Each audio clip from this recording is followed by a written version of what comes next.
Welcome to the Movie Film Show. I'm Carl, and it's been one hell of a week for movies and films. And with that in mind, let's find out what's on the Movie Film Show this week. So today we're going to take a look at the Academy Award nominations, see who missed out, and see who got their fully deserving nominations. On top of that, we'll be taking a look at the new Marvel TV series, Falcon and the Winter Soldier. It's finally out. And we'll be talking about the Snyder Cut. Speaking of which,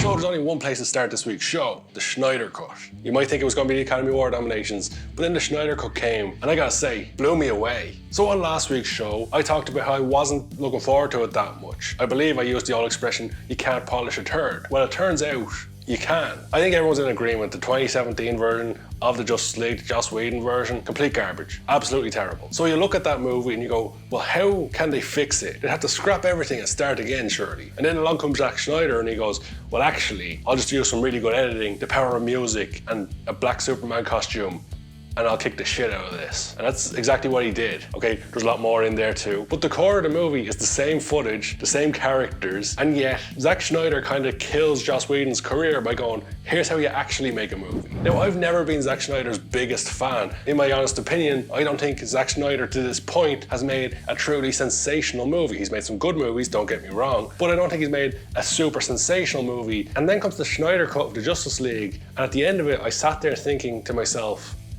is this the best superhero movie? And that might be going over top, surely, but it might be in the conversation. Now, I'm assuming anyone who's watching this has seen the Snyder Cut, and if you haven't seen it, I can't recommend it high enough. Skip this part of the show. There will be chapters, so you can skip forward to the next part if you haven't seen the Snyder Cut. But I just want to talk about it a little bit. Try not to put too many spoilers in there. So maybe I just enjoyed it so much because my expectations were so low, and because I not despised, that might be a bit harsh, but I just disliked the original one so much. I think I've said previously on the channel, I haven't liked many of the DC films, if any, bar maybe the first Wonder Woman. I wasn't that hyped going into it. I didn't particularly think Ben Affleck was a great Batman going into this. I didn't think Henry Cavill was a great Superman either, but then again, I don't think there has been many great Supermen. But this movie, it's action-packed. Despite being 4 hours long, is really fast-paced and keeps your attention, even with the downfall of being in 4:3 for some reason, a 4:3 aspect ratio, as if it was made in the 90s. That didn't take anything away from the film. I was locked in on this movie. It kept my attention every minute I watched. Now, what I will say is I did not watch this movie in one 4-hour sitting. So maybe that helped me along the way of enjoying it a little bit more. So when I watched it, I watched the first 2.5 hours, then I went to bed, then I went to work, then I came home and watched the other 1.5 hours. But both times I was sitting there, I can't remember many times I was bored or picked up my phone. I was locked in. The story kept me engaged. Even the scenes that were boring in the original one are made better just by good use of music. Picking the right music with a driving beat behind it, with some big guitars or something behind it to just drive the momentum of the scene forward really helped out this movie. I think it really showed what a skilled filmmaker Zack Snyder is, that he could take some of these really boring scenes from the 2017 version and just blow them out of the park and make them really exciting. Now, he did also take certain scenes from the original one and just like chop them in half, and he made things happen a lot quicker. Like, I believe the whole stuff with Batman and Aquaman at the very beginning of the film, that's a much shorter scene, much shorter sequence, and it works a lot better. There's various instances of this throughout the movie where there's like a hard cut and he might just fade to black and do like a title card saying part 1 or part 3, but cutting those scenes short, just getting the vital information in there, really helps speed this movie along. But this movie kind of has one downfall of what a lot of movies who have so many characters has, is that a lot of the characters don't get enough development time, but for the most part in this movie they do. Both Flash and Cyborg, you know, they get their moments to like build out their characters a little bit. Cyborg, overall, I don't think it's Snyder's fault. I think it's, you know, the whole thing. He's just very much rushed in this one to be like, here's this character, here's who he is, and here's why he's really important. But by the end of it, I think he did feel like more of an important character in this one than he did at the end of the 2017 version. And even Wonder Woman was better in this one, and so was the Flash, maybe Batman. Then you've got stuff like Steppenwolf, who seemed like a better bad guy in this one, and even the character design is far, far greater. I'll put it up on the screen, the 2017 version and the Zack Snyder version. They're night and day apart. One of them's a really cool character, and one of them's just a guy with a funny helmet. Everything about this movie was better than the original. And it might be the only 4-hour movie I watched my entire lifetime that I actually enjoy. Because when you see a movie that long,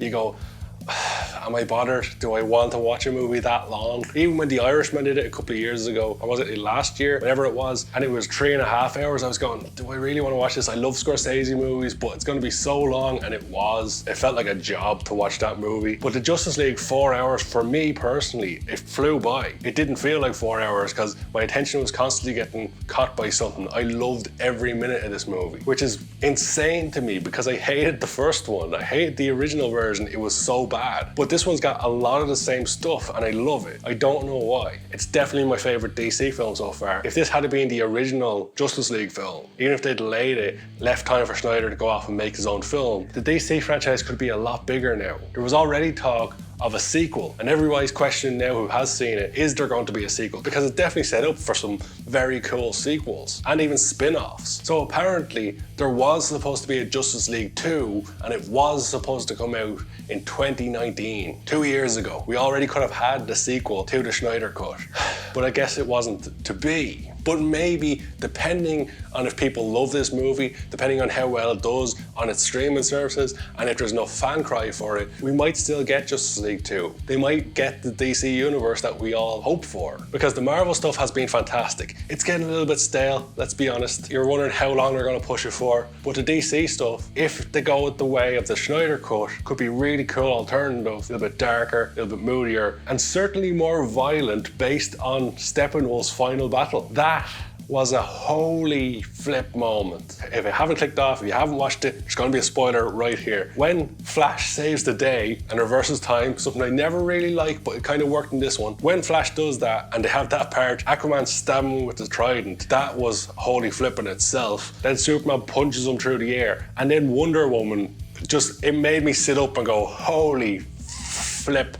I definitely said flip. And I was calling it like live commentary at the time. They have to do this part now, and they did it. His head flies off, is exactly what I wanted. Darkseid puts his foot under it, and it's really gruesome, it's really violent. There's no blood, because I guess they're still going for like PG-15 or whatever it is in America, 15s. But it's definitely darker and edgier than anything we'll see in Marvel. They had 3 curse words in this movie as well. That tends to indicate they're either going for 15s or 12s. I don't think it could be 12s, probably 15s. But it was really cool to see them go for darker, edgier, more violent stuff and not shy away from it. On top of that, you got Superman coming back, and I hated in the original one when he wakes up and he just fights the guys for no reason. You know, it seems kind of stupid, but in this one, it made more sense. They kind of explained it a little bit more, but then we get Superman in his black Superman outfit. And why is that important? Well, because in the comic books, I'm not a big comic book guy. My comic book knowledge isn't fantastic, but in my research, I found that in the comic books, after the death of Superman, he wears the black suit, and it's associated with the resurrection of Superman, which makes sense because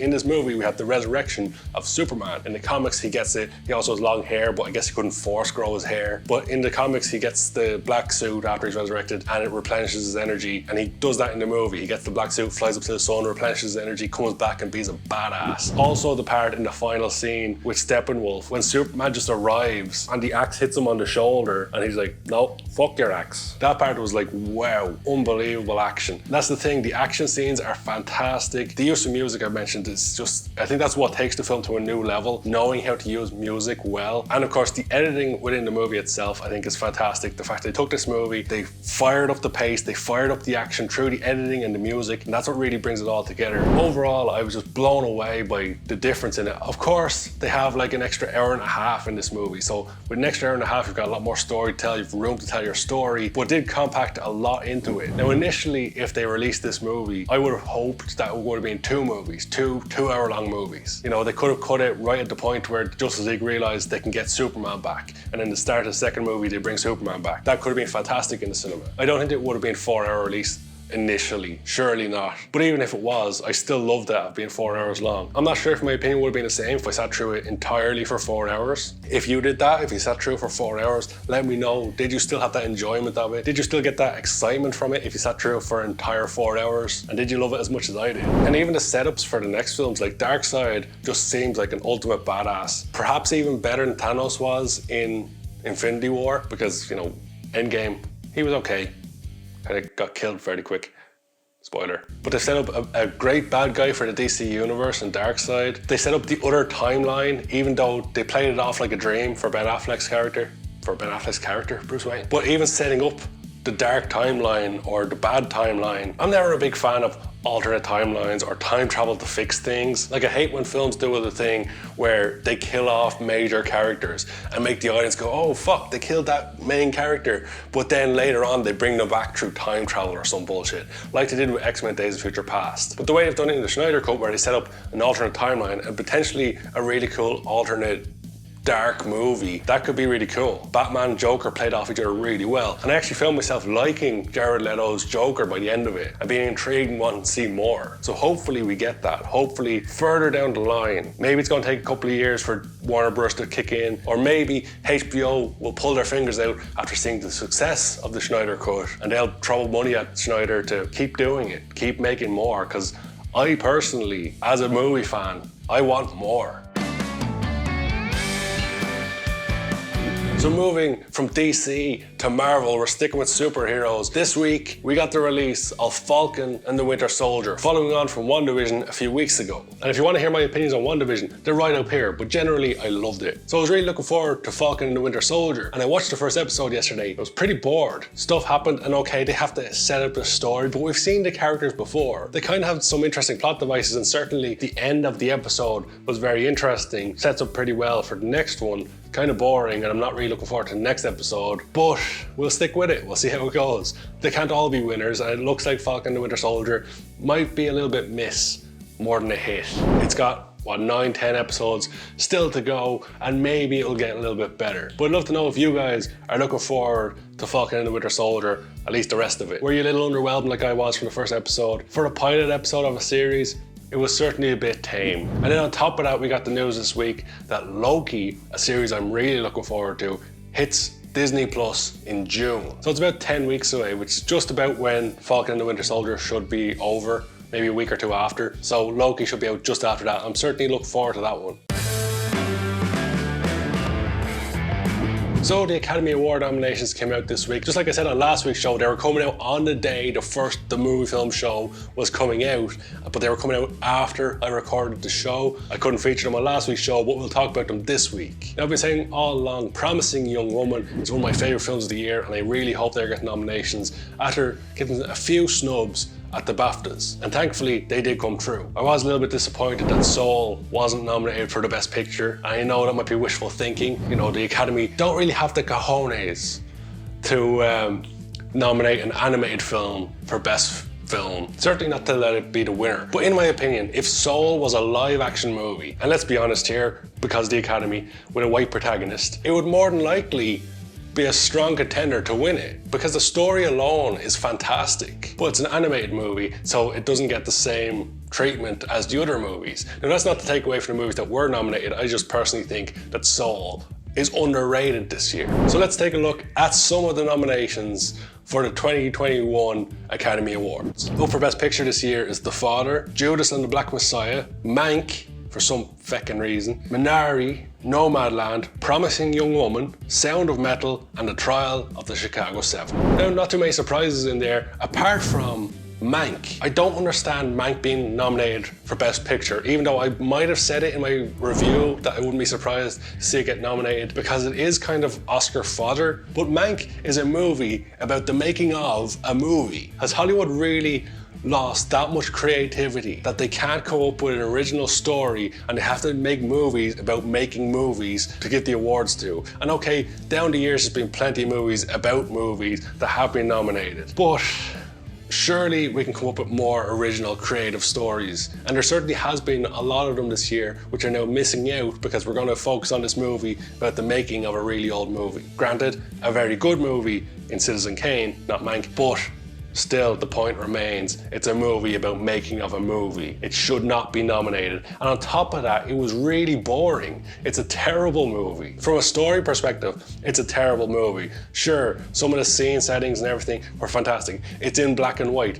Great, that's apparently a really good creative thing now. It seems to be the case for a Hollywood director out there who hasn't picked up an Academy Award nomination. Just make your next movie black and white. You'll get nominated, which is kind of stupid. Black and white movies have their place in cinema, but Mank was a boring movie and should not be nominated for Best Picture. That's insane. But it was made by David Fincher, and David Fincher hasn't won an Academy Award yet, despite having a couple of nominations. I just hope they don't do, you know, oh, it's his turn to win it type of thing, because David Fincher can do better. He has done better previously. Some of his other films possibly could have won the awards, but Mank certainly should not be in the running for Best Picture. That's my little rant on that over. Let's jump into the next category. So the nominations for actor in a leading role is Riz Ahmed in Sound of Metal, Chadwick Boseman in Ma Rainey's Black Bottom, Anthony Hopkins in The Father, Gary Oldman in Mank, and Stephen Yeun in Minari.